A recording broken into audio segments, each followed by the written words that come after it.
Hey everybody, what's going on? The Montreal Canadiens are back on the ice and training camp is fully underway now. We've already seen some live scrimmages from the players and they'll get in their first game action on Monday. I believe they're taking on the New Jersey Devils, so we'll get to start to see some line combinations and what they're looking to do throughout training camp. But for now, if you haven't already hit that subscribe button, you're going to get Montreal Canadiens videos every Friday throughout the entirety of the season. The Montreal Canadiens made a small trade heading into training camp and they dealt Casey DeSmith to the Vancouver Canucks for a third-round draft pick in 2025 along with winger Tanner Pearson. Now I noticed there's a lot of buzz online about adding a player like Pearson, taking away an opportunity from a younger player, but Kent Hughes and Jeff Gordon have continued to reiterate if a young player in the lineup deserves to be on the ice come opening night or whenever that happens to be, the Montreal Canadiens are going to make room for that player, whether they have to get creative or not to do it. I think there's a lot of different possibilities that are going to come up, but I also don't think it's the worst thing in the world for the team to be patient with their young players like they haven't been in past generations and under past administrations like under Marc Bergevin. It's a nice time for them to be patient, let the kids develop in the AHL under a strong program in Laval, continue to grow together, and when they're ready, they can make the jump to the NHL. But if they prove they're ready in training camp, whether that's a Joshua Waugh, whether that's an Owen Beck, someone like that, if they prove they're ready, I don't think the Montreal Canadiens are going to be shying away from letting them crack the roster and waiving a veteran, whether that's a Yoel Armia or someone else. I don't believe the Montreal Canadiens are going to shy away from that if a player deserves to be on the opening night lineup.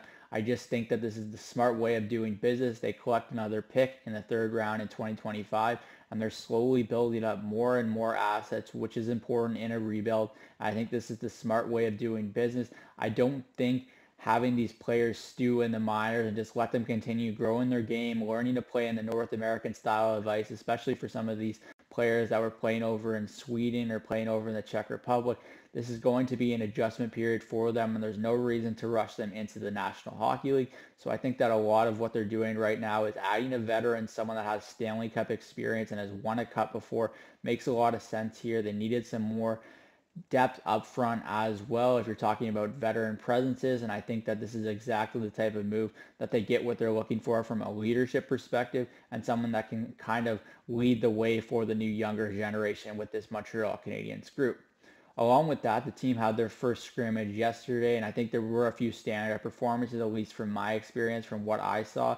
Elias Anderson, a player that was drafted by the New York Rangers and the Jeff Gordon administration, was signed by the club in the offseason, and he was a standout performer. I don't know if he's going to be able to crack the opening night lineup, but he's great depth at the wing position. There might be some untapped potential there as he was a former top 10 draft pick as well. So I do think that there's some upside there, and we'll see what he's going to contribute with the Montreal Canadiens. But I know consistency has been an issue for him, and I think that he looked really strong in terms of how he was battling for pucks in the corners, and he also showed his high-end skill as well in that scrimmage. So I think that's something to watch moving forward, along with players like Joshua Waugh and Owen Beck. Waugh, at least to me, stood out the most out of the younger players at camp, and he looked really strong and aligned with two NHL players. So I think that this is someone that's going to be worth watching.